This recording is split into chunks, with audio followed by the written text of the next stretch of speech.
एक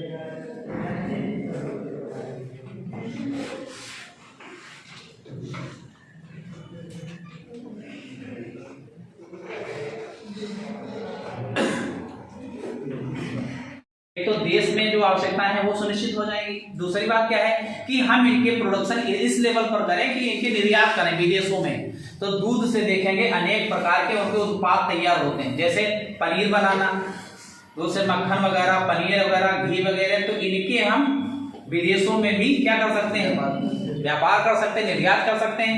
मांस को प्रोडक्शन कर सकते हैं, मांस को डिब्बाबंद करके प्लेन के माध्यम से विदेशों में बेच सकते नहीं, बेचते हैं, ये सब काम करते हैं। इसलिए उत्पादन, जिससे हमारे देश की जीडीपी बढ़ जाए, ये सब होता है।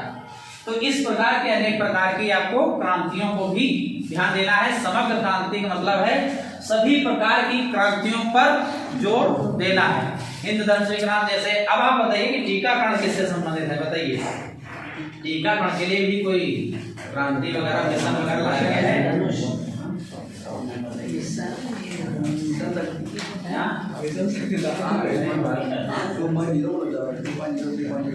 बताइए बताइए बताइए बताइए। जैसे चावल के रूप में हम देखते हैं तो भारत में 21% के आसपास भारत में चावल उत्पादन होता है, और इसमें नंबर 1 स्थान रखता है, उसका नाम है पश्चिम बंगाल।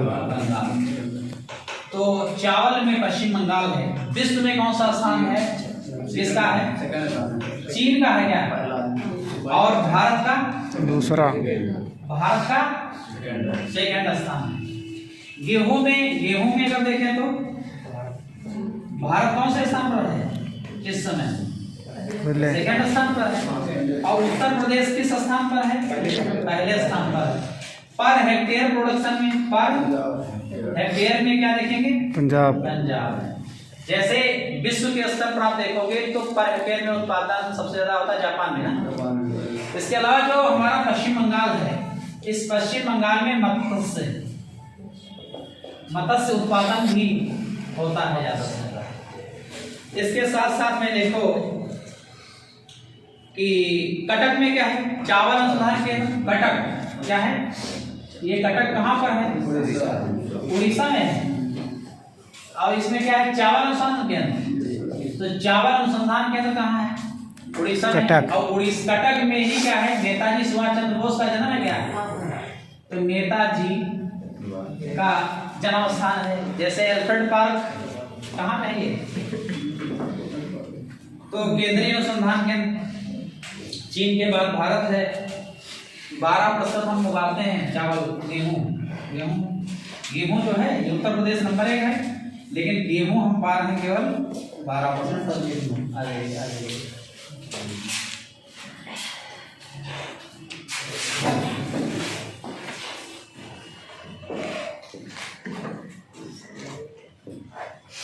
अब बात क्या है उसे भी देख लो, इतना अच्छे समझ लीजिएगा और कहीं से भी पढ़िएगा, कुछ भी समस्या कहीं नहीं है। अब हमें कुछ चुनौतियां देखना है। क्या देखना है? चुनौतियां देखना है। चुनौतियां भी हर चीज की होती हैं, कुछ सकारात्मक कुछ नकारात्मक मिलेंगे आपको। तो भारतीय कृषि के समझ कुछ चुनौतियां हैं। भारतीय कृषि के समझ क्या है? चुनौतियां। हमारी लेखनी समझ में आ जाती है? अब आती हो गई, आप दिमाग लगा के समझ लेंगे, समझ कर आ से क्या तक आ गया कैसे बनता है। तो एक तो समस्या है कि हमारी जो कृषि है, ये बड़ी चुनौती क्या है कि मानसून पर निर्भर है। किस पर निर्भर है? मानसून। तो मानसून पर निर्भर होना एक बड़ी चुनौती है। तो कभी अगर समय से आ जाती है या ठीक वर्षा हो जाती है तो प्रोडक्शन खाद्यान्न के बढ़ जाते हैं, और अगर लेट से आती है और मतलब से ज्यादा बरसात हो जाती है और या फिर सूखा पड़ जाता है, उस दशा में हमारे खाद्यान्न। तो इसीलिए कृषि को मानसून का जुआ कहते हैं। कृषि को मानसून का जुआ कहते हैं। तो एक बात है हमारी मानसून। अब दूसरी बात क्या है? कृषि का अशिक्षित एवं परंपरावादी। अशिक्षित और परंपरावादी का मतलब ये है कि जागरूक, लैक ऑफ अवेयरनेस, हमारे किसानों में जागरूकता का अभाव है। मान लीजिए कोई खेत में उत्पादन घट रहा है तो व्यक्ति उसमें कुछ रासायनिक घोंपता है बार बार। जब सुविधाएं हैं तो उसकी मृदा की भी जांच होनी चाहिए। सॉइल हेल्थ कार्ड के अंतर्गत ऐसी व्यवस्था की गई है। राजस्थान के कहाँ से शुरू हुई थी? राजस्थान जिला था जरूर, ऐसा क्या है जिले होगा। तो अब आप बताइएगा कि मोदी जी ने ऐसा प्रयास किया है कि ऑप्शन दे देंगे, तो ऐसा प्रयास किया है कि जो है कि आपकी अगर फसल अच्छी नहीं हो रही तो मृदा की जांच कराने के लिए आप ले जाए अपने ब्लॉक पर और उसमें पता चल जाएगा कि इसमें आयरन की कमी है या पोटास की कमी है या जस्ता की कमी है, तो उसकी जांच के लिए भी ऐसी व्यवस्था की गई है और प्रयास ये किया जा रहा है हर किसान इससे जुड़े। अगली बात क्या है, तो अशिक्षित और परंपरावादी। परंपरावादी मतलब ये है कि अब नए तरीके सोच नहीं रहे, जो फसलें पहले बोते थे वही होते हैं। हो सकता है कि एक बीघे में जो हमारे उत्पादन चावल देते हैं या हमारा गेहूं देता है उससे ज्यादा केले की फसल से है, एक बार लागत जरूर लगेगी। तो हो सकता है 2 कुंटल उत्पादन गेहूं के होते हैं, वो केले की कृषि करने से हो सकता है 20 कुंटल के बराबर हो जाए। तो ऐसी भी सोच रखने की आवश्यकता है। लेकिन खेतों के आकार छोटे आपको मिलेंगे भारत में, छोटे हैं कि नहीं? जी सर। तो कृषि के जोतों का छोटा होना भी एक समस्या है। कृषि के जोत जो है इनके आकार कैसे हैं? छोटे हैं। तो कृषि के जोत के आकार छोटे हैं और इधर उधर है, एक जगह नहीं। तो छोटे आकार होने की वजह से हम मशीनीकरण को बढ़ावा नहीं दे पाएंगे। अब कुछ के ऐसे खेत हैं तो अब अपने आप से जोत नहीं पाएगा व्यक्ति, उसमें एक ट्रैक्टर भी ना घूम पाएगा। ऐसा भी खेत हो गए हैं बढ़ते बढ़ते, क्योंकि पॉपुलेशन बढ़ रही है लेकिन खेत हमारे सीमित हैं, भूमि संसाधन सीमित है लेकिन मानव संसाधन बढ़ रहा है। तो कंट्रोल तो किया जा रहा है। हम तो हमारे 2 ही, आगे चल के ज्यादा बढ़ेंगे तो हम तो हमारे एक, हम तो हमारे कोई नहीं। जैसे मोदी जी योगी जी यही तो बताते हैं कि हम एक, हमारे कोई नहीं। यानी हम तो मतलब योगी मोदी हम तो हमारे कोई नहीं। तो बात ठीक है। ये सबसे पहले प्रयास उन्होंने कहा। जैसे गांधी जी के पास एक व्यक्ति गया, वो महिला गई थी, उसने कहा कि हमारा लड़का गुड़ बहुत खाता है, कृपया करके इसको छुड़वाने का प्रयास करें, आपसे बड़ी आशा से आए हैं। तो गांधी जी ने कहा 1 महीने बाद बताएंगे। तो महिला बहुत नाराज हो गई, उसने कहा 1 महीने बाद बताएंगे आप? इतना बड़ा प्रश्न है आपके लिए? तो कहा ये तो बहुत कठिन बात है। तो बहुत नाराज हुए, घर वापस गए। 1 महीने बाद गांधी जी गए, कहा कि ऐसा मैंने भी छोड़ दिया है, तो अब हम इसके लिए उपाय इनको सुझाव देंगे। तो पहले हम सुधारें, जैसे दोनों लोगों के पास कोई बच्चे हो। तो बात ये है कि कृषि के जोत के आकार छोटे छोटे, इसलिए ऐसे ये भी बात है। अगली बात ये है कि आप देखोगे कि बीजों का निम्नीकरण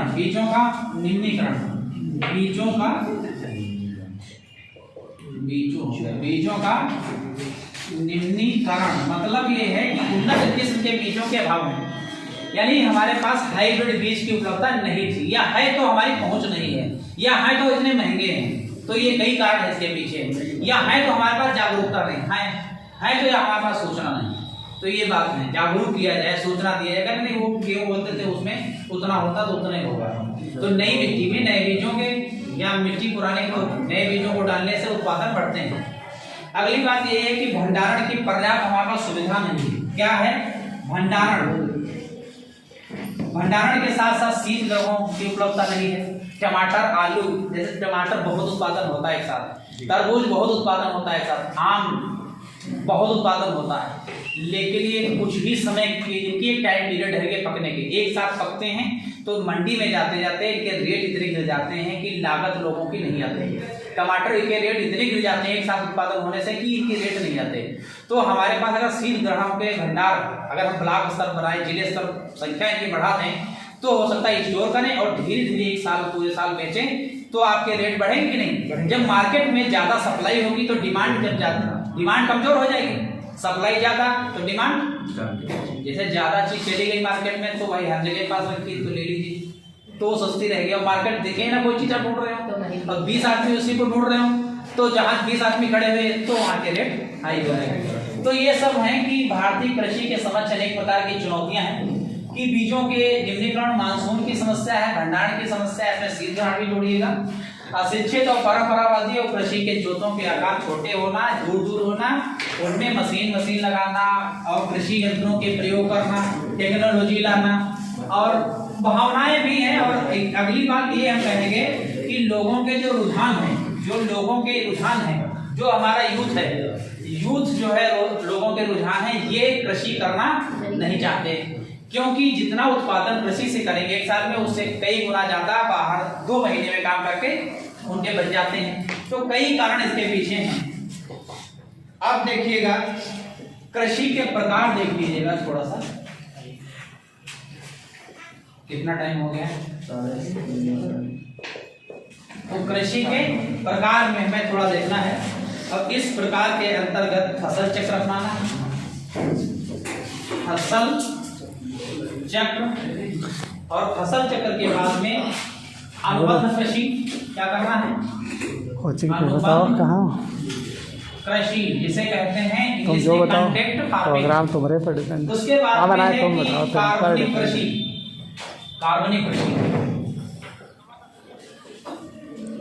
ठीक, चलो कृषि है। निकलो फोन कर दो, चुंगी पर मतलब जानते हैं क्या होता है? फसल चक्र क्या है? निकलो चुंगी पर मिलने फोन करो। फसलों को बदल बदल कर रोपाई करना या बुआई करना। तो फसलों को बदल बदल कर रोपाई या बुआई करना। अगली बात क्या है? अनुबंध कृषि को कहते हैं कॉन्ट्रैक्ट फार्मिंग। तो एक कॉन्ट्रैक्टर होगा, बिजनेसमैन होगा, और एक किसान होगा, दोनों के बीच में फैसला होगा। मतलब पूर्व फैसला नहीं कहेंगे, बीच समझौता होगा। तो किसान और अनुबंधकर्ता के बीच में पहले ही बातें निर्धारित कर ली जाती हैं। रेट निर्धारण, इनके बीच में क्या होगा? रेट निर्धारण। तो पहले से ही रेट हम निर्धारण कर लेते हैं कॉन्ट्रैक्टर के साथ मिलकर। उस आधार पर कार्बनिक कृषि का मतलब क्या है कि इसमें भाई ऐसे भी कृषि करें जिसमें हम रासायनिक खादों को पूरी तरह, या जिसे जैविक खाते, सिर्फ जैविक खाते। कौन सी खाते हैं सिर्फ जिसमें आएंगी? जैविक खाते। ये वर्तमान में एक ज्वलंत मुद्दा है, बर्निंग इशू है कि हमारे जो फर्टाइल लैंड है इसमें बड़ा ह्रास आ रहा है। तो ये बात आपने देखा। इसके साथ साथ में और कुछ बातें हैं जो हमें बड़े विस्तार में समझना है। इसके बाद में फिर समझना कभी नहीं पड़ेगा आपको, यकीन मानिएगा। एक बात ध्यान कर लीजिए बस। अब देखिएगा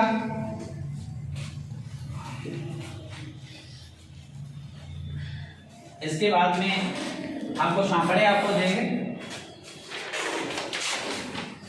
भारत की प्रमुख फसलें जैसे देखते हो, गेहूं, मटर, गन्ना, ये सब सारी चीजें। इसके बाद जैसे रबर, क्या है?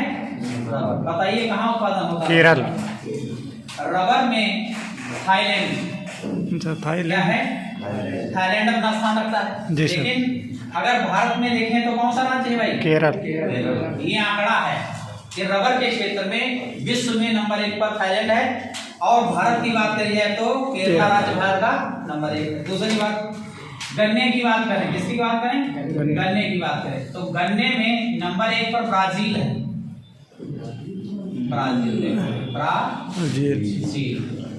ब्राजील में कहवा भी होता है क्या? जी। तो ब्राजील है नंबर 1 पर, और गन्ने में यूपी आ जाएगा, जी सर, उत्तर प्रदेश आ जाएगा। तो उत्तर प्रदेश के आधार पर है भारत में स्थान। चाय में देखिएगा, चाय में क्या है? चाय में देखिएगा तो नंबर 1 पर चीन है। नंबर 1 विश्व में क्या है? चीन है। और नंबर 2 क्या है? असम। तो कुछ ये आंकड़े हैं। इसके साथ साथ में देखिएगा सोयाबीन, क्या देखना है? सोयाबीन। तो सोयाबीन के रूप में हमें देखना है। तो भारत विश्व में देखें अमेरिका है, क्या है? अमेरिका। सोयाबीन के प्रोडक्शन में फर्स्ट स्थान रखता है, और उसके बाद में एमपी मतलब मध्य प्रदेश। जी सर।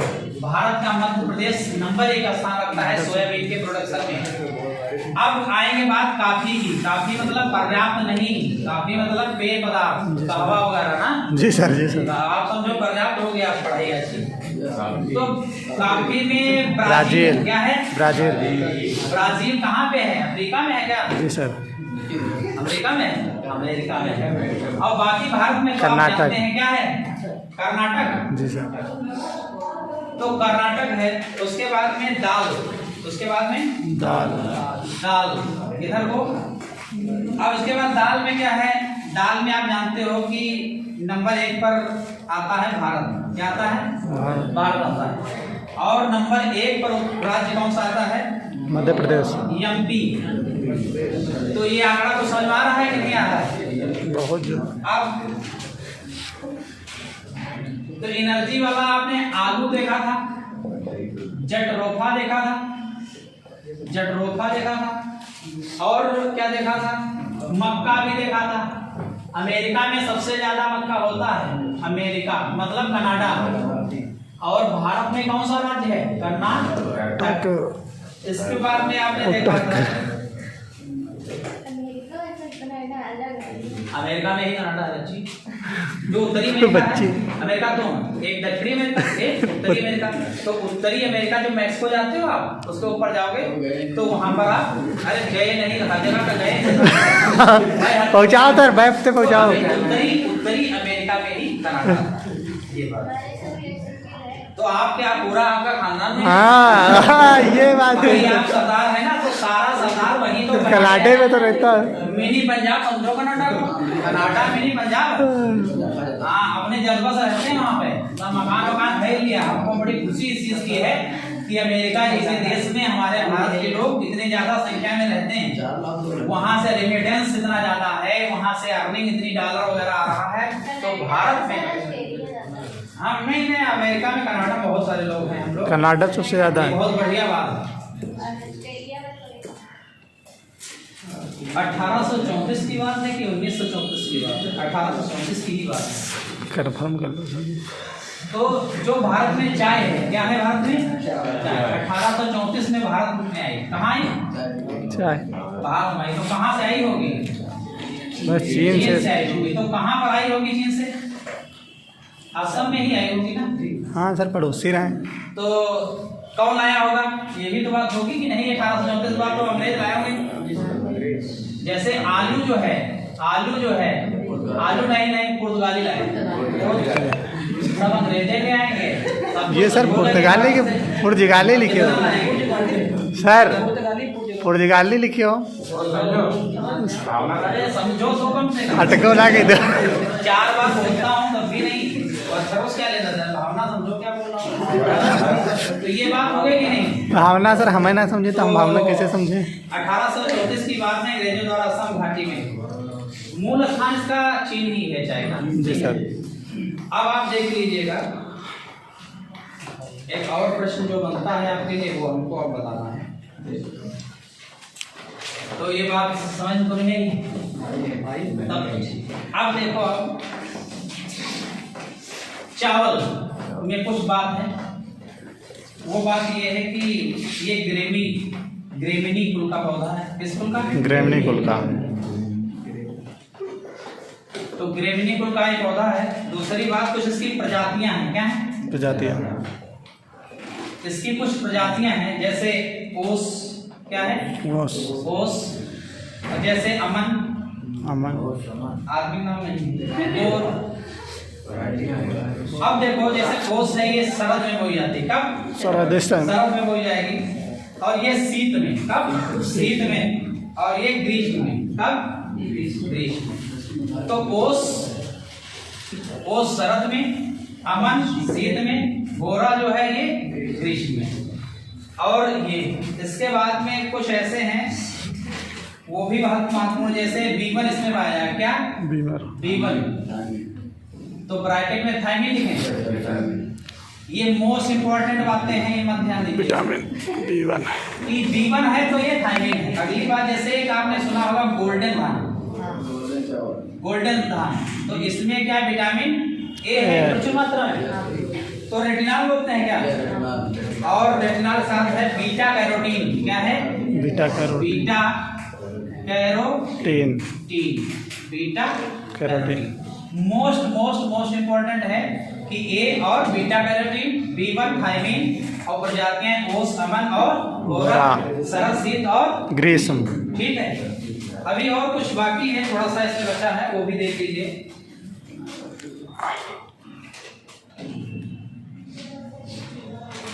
खेती पशुपालन वानिकी, तो इसमें देखे थे आप खेती, देखे थे पशुपालन और देखे वानिकी। वानिकी बता देंगे। और देश की लगभग आधी जनसंख्या का भरण पोषण कृषि से हो जाता है। तो कहोगे आधी किस पर निर्भर होती है कि नहीं? उपवास से नहीं। भारत समृद्ध है तो उपवास नहीं। गेहूं की बात थोड़ा देख लीजिए, जो प्रश्न आते हैं, जैसे 8% से लेकर 15% तक गेहूं में पाया जाता है क्या? प्रोटीन। इसके बाद में क्या है कार्बोहाइड्रेट कि एक और चीज देखिएगा, 57 कार्बोहाइड्रेट 8.57% पाया जाएगा। इसके अंदर वसा का काम क्या है? वसा का काम क्या है? फैट बढ़ाना। लेकिन प्रोटीन हमारे शरीर के वृद्धि और विकास के लिए, हमारे ऊतकों के वृद्धि और विकास के लिए आवश्यक माना जाता है। गेहूं में ग्लूटीन नामक प्रोटीन होता है। गेहूं में क्या होता है? ग्लूटीन नामक क्या है? प्रोटीन। तो ये बात ध्यान रखिएगा, ये सब प्रश्न पूछे गए हैं। तो प्रथम स्थान चीन लिख दिया है, बाकी ये। और कपास जो है, कपास है देशज। क्या है? देशज। क्योंकि कपास को आपने ऋग्वेद में देखा था। ऋग्वेद में भी कपास मिलेगा आपको। ठीक, कपास मिलेगा ऋग्वेद में भी। और इसको आप कहते हो व्हाइट गोल्ड, यानी सफेद सोना। सफेद सोना, ये नहीं सफेद रजैला के सफेद सोना के मोती होगी, ऐसा नहीं है।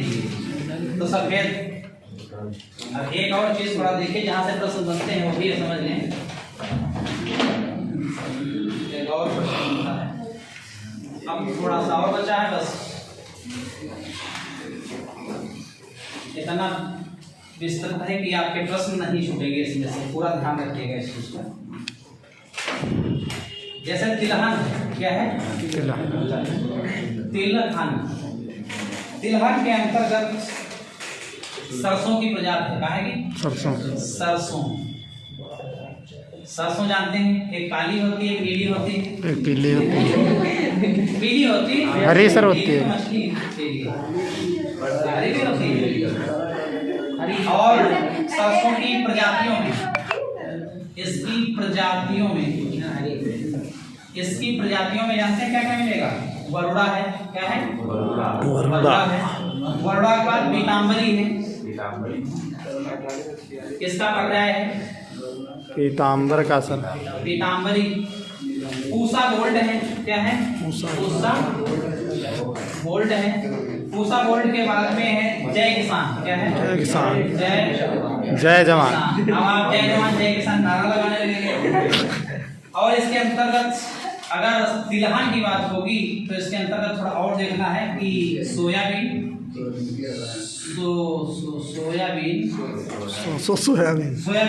सबसे ज्यादा कहाँ पे है? मध्य प्रदेश। सूरजमुखी सबसे ज्यादा कहाँ पे है? गुजरात। कर्नाटक है। नारियल सबसे ज्यादा कहाँ पे? कर्नाटक। सब कर्नाटक में ज्यादा। मूंगफली गुजरात। नारियल केरल में। केरल है। और उसके बाद आता है बिनौला। क्या आता है? बिनौला। और बिनौला के बाद आता है अलसी। क्या आता है? अलसी। बिनौला कौन सी है? तिल। अलसी के बाद तिल आता है। तो इस बिनौला बीच बीच के लाते हैं। अलसी अब नहीं होता, पहले होता था। अलसी के उत्पादन ज्यादा होते थे पहले। अब अलसी के उत्पादन कब होते हैं? अलसी का किस फसल है? अब आप बताइए, रबी की है, जो है खरीफ की है, जायद की है? जायद की। बताइए आप लोग। जायद की सर। किसान बंधु कोई बेटा हो बताइए। जायद सर, जायद। तो रबी की है। Very good, very good sir, क्योंकि ये रबी की ही फसल है। तो ये अब एक चीज हाँ अभी रह गई, मोस्ट इम्पोर्टेंट चीज तो रहेगी, देखिएगा। एक बात है, एक चर्चा हमें करनी है झूम कृषि, लास्ट टॉपिक है, बस लास्ट समाप्त हो गया।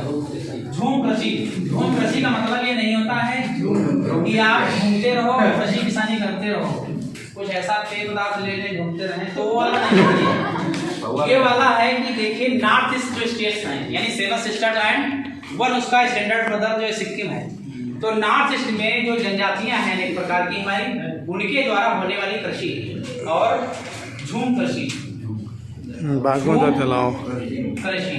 तो इस झूम कृषि होती है कहाँ पे है, तो नॉर्थ स्टेट, यानी जो हमारे राज्य हैं जहाँ जनजातियां निवास करती हैं। और होती क्या है, झूम कृषि को हम शिफ्टिंग कल्टीवेशन कहते हैं। शिफ्ट मतलब एक स्थान को छोड़कर दूसरे स्थान चले जाना। तो झूम कृषि का मतलब ये है कि जंगलों को काटकर या जंगलों को जलाकर उनकी जो भूमि है इनका यूज किसमें करना, कृषि में करना। और जब इनकी उत्पादकता अर्थात फर्टिलिटी, जैसे उनके जो तत्व हैं, उनके खनिज लवण जो तत्व हैं सब समाप्त हो जाएं, तो उत्पादकता घट जाएगी या समाप्त हो जाएगी। तब फिर ये क्या करेंगे, ये फिर अगली जगह जाएंगे तो वहां पर भी यही सेम प्रोसेस अपनाएंगे, वहां भी काटेंगे जलाएंगे और फिर वहां पर भी कृषि करेंगे। तो ये देखा गया, this is the big problem for environment challenge, एक प्रकार का चैलेंज है। तो इस चैलेंज को दूर करने के लिए अनेक प्रयास भारत सरकार और राज्य सरकार के द्वारा मिलकर उन क्षेत्रों में किए गए हैं, जिससे काफी हद तक कंट्रोल भी किया गया है। तो झूम कृषि मतलब है नॉर्थ ईस्ट स्टेट्स जनजाति लोगों के द्वारा, और ये होता है कि एक जगह का जलाकर काट करके दूसरी जगह कृषि करना, ये गलत तरीका था। इसके बाद में थोड़ा और जैसे कृषि के प्रकार में जैसे फसल चक्र अपनाना, बदल ये तो आप देख लीजिए। अच्छा, तो खैर कोई बात नहीं, हम इतना पढ़ ही लिए हैं आप कि ये आपके लिए पर्याप्त हो गया, ये पर्याप्त हो गया है। तो आज की क्लास यहीं तक रहेगी और इसके बाद में हम क्या करेंगे कि जो है ये पॉइंट, सारे पॉइंट आपकी कॉपी पर उतरवा देंगे, फिर आप इतना पढ़ लीजिएगा। तो बहुत ही कठिन बात है कि बाहर कोई प्रश्न बने, नहीं बनेगा। और दूसरी बात यह है कि कुछ भी इससे संबंधित आप पढ़ने में सक्षम हो जाएंगे। चाहे आप अखबार के एडिटोरियल पढ़ें तो आपको समझ में आएगा चैलेंज क्या है, कैसे क्या कहाँ समझते हैं, तो सब चीज़ आप पढ़ने समझने में सक्षम हो जाएंगे। Thank you.